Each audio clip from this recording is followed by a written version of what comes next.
Ketahuilah bahwasanya, ini yang keberapa sekarang? Yang keempat. Musibah itu adalah ibarat obat yang Allah berikan kepada hambanya. Seperti tabib kasih obat buat orang yang sakit. Tentunya dia kasih obat tersebut dengan hal-hal yang tidak menyenangkan. Harus minum yang pahit. Nggak boleh makan ini, nggak boleh makan itu. Sekarang disuruh puasa, disuruh ini, disuruh anu, suruh. Nggak enak, nggak menyenangkan tubuh. Namun dia jalani dengan tenang. Dia tahu tabib ini, dokter ini ahli pada bidangnya. Dan dia akan berikan obat meskipun pahit, harus dia jalankan. Nanti ujungnya adalah keindahan. Ibnu Qayyim menyebutkan demikianlah musibah. Musibah itu adalah fungsinya untuk mengobati seseorang.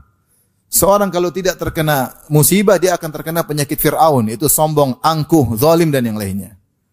Bayangkan kalau seorang kalau jualan tidak pernah rugi, dia pasti ujub. Saya kalau jualan enggak pernah rugi. Bayangkan kalau dia pertandingan misalnya main tenis meja misalnya enggak pernah kalah, pasti ujub. Saya kalau main tenis meja enggak pernah kalah. Padahal cuma di kampung doang, itu sudah ujubnya luar biasa. Gimana kalau tingkat kecamatan? Itu baru tingkat RT dia sudah ujub. Sekali-sekali kalah enggak ujub ya. Kadang saya kalah juga. Jadi ujubnya jadi hilang. Kalau dia enggak pernah terkena musibah, dia akan ujub dan lupa bahwasanya keberhasilan karena dia. Bayangkan orang olahraga enggak pernah sakit. Seakan-akan dia sembuh itu bukan dari Allah, dia sehat bukan dari Allah, tapi dari karena aktivitasnya. Ketika dia di puncak-puncak latihan, ternyata dia sakit, ya Allah. Ya sudah, tahu bosnya, usaha dia hanya ikhtiar yang menentukan sakit dan sehat siapa? Allah Subhanahu wa taala. Bayangkan orang tidak pernah sakit, tidak pernah gagal, sombong dia. Sombong dia. Dan ini penyakit-penyakit berbahaya. Disebutkan Fir'aun kenapa dia sombong? Karena dia berkuasa lama. Semua orang tunduk di atas perkataannya. Dia berkuasa, dia hebat, dia pandai bicara, orangnya karismatik. Sampai Nabi Musa saja mau ketemu dia ketakutan. Minta tolong, ya Allah, kirim saya teman Nabi Harun supaya saya bisa ngomong sama Fir'aun. Kenapa? Karismatik orangnya. Hebat, luar biasa. Orang takut sama dia. Lupa diri, akhirnya sombong dan zalim. Tapi kalau dikasih musibah, ya teguran-teguran itu menghilangkan penyakit hati kita. Kita ini mudah sekali ujub. Kita ini mudah sekali apa? Sombong. Coba bayangkan seorang imam Ramadan enggak pernah salah. Luar biasa. Kira-kira ujub enggak? Ujub. Ternyata Allah bikin dia salah, baca Al-Fatihah salah.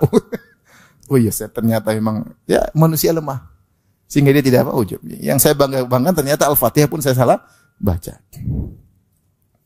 Atau surah-surah juz amma yang mudah, anak-anak kecil pun hafal, ternyata dia salah. Ya, supaya dia tidak ujub. Kalau enggak pernah salah, lama-lama apa? Ujub dan sombong. Ujub dan sombong ya.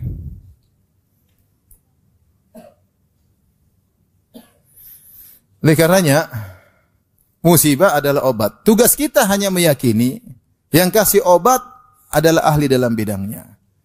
Itu Allah Subhanahu wa taala. Yang maha adil, yang maha sayang, yang lebih tahu apa yang maslahat untuk diri kita. Terimalah obat tersebut. Ada waktunya, selesai.